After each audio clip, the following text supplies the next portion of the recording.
आज मैं आपको बीएससी पार्ट सेकंड के भौतिक शास्त्र विषय का सेकंड ईयर का सेकंड पेपर स्टार्ट करता हूँ। पेपर का नाम है electronics and solid state devices. इसका फर्स्ट चैप्टर है सर्किट एनालिसिस।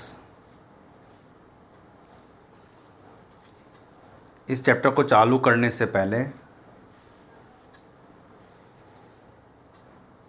इससे संबंधित कुछ महत्वपूर्ण परिभाषाएं हैं जिसके बारे में जानकारी होना आवश्यक है। इसमें पहली टर्म आती है नेटवर्क या हिंदी में जाल। इसकी परिभाषा है विभिन्न शक्ति स्रोतों तथा अवयवों जैसे प्रतिरोध, संधारित्र, प्रेरकत्व, डायोड आदि के संयोजन से बने परिपथ को जाल कहते हैं। जाल दो प्रकार के होते हैं। सक्रिय जाल। सक्रिय जाल वह होता है जिसमें शक्ति स्रोत उपस्थित होता है। दूसरा होता है निष्क्रिय जाल। वह जाल जिसमें शक्ति स्रोत उपस्थित नहीं होता।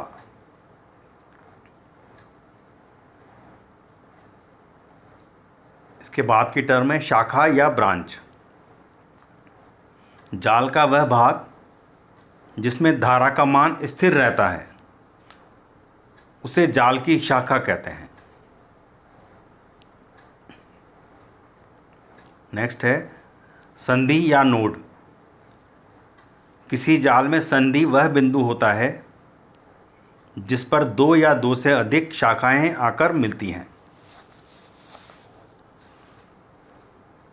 नेक्स्ट है लूप।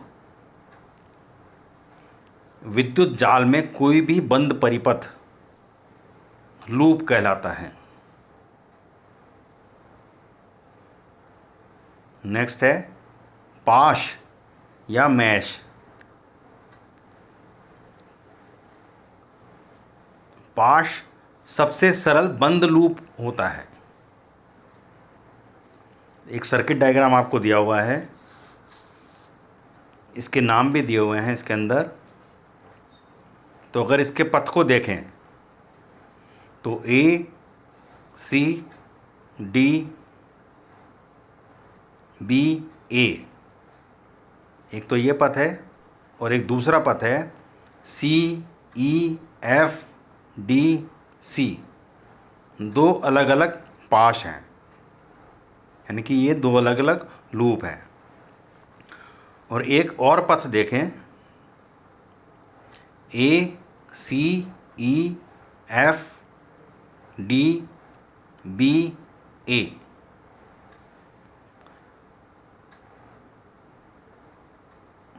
यह एक लूप है परंतु यह पाश नहीं है।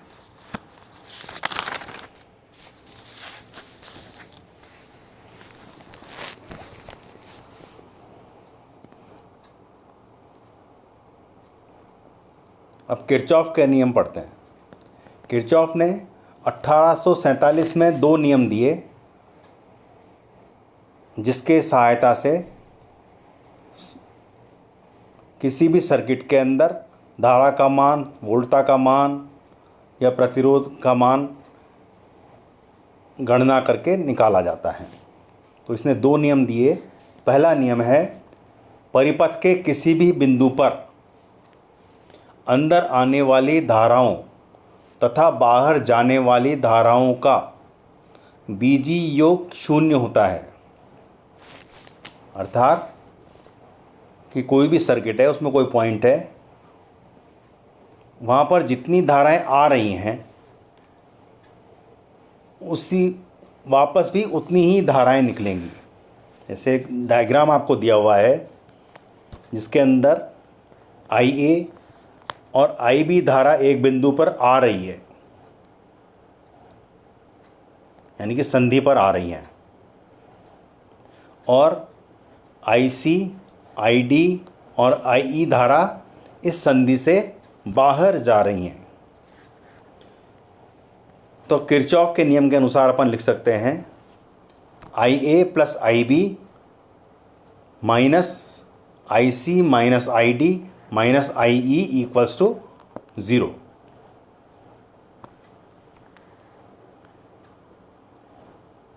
या इसको ऐसे भी लिख सकते हैं IA plus IB equals to IC plus ID plus IE।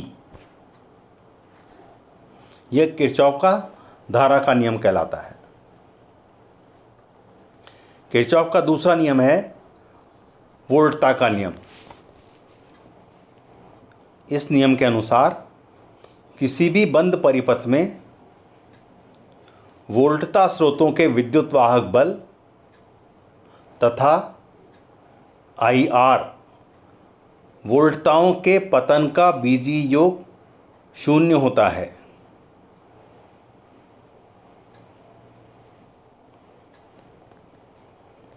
ठीक है।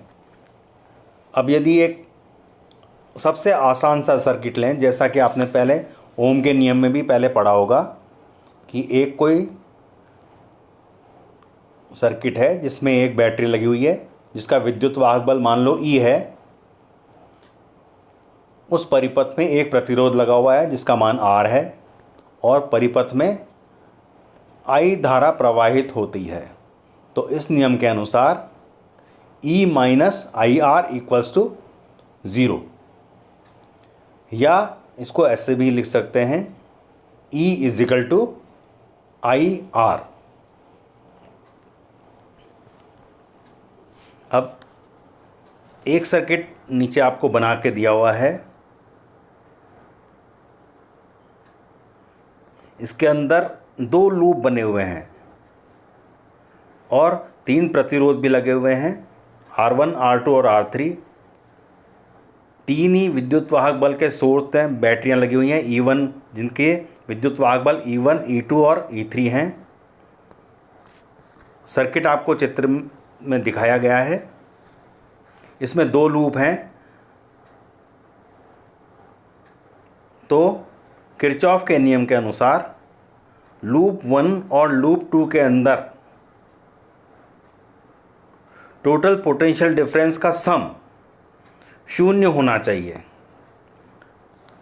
तो यदि लूप 1 के अंदर किरचॉफ का पहला नियम अगर लगाते हैं तो हमें इस प्रकार की समीकरण प्राप्त होती है।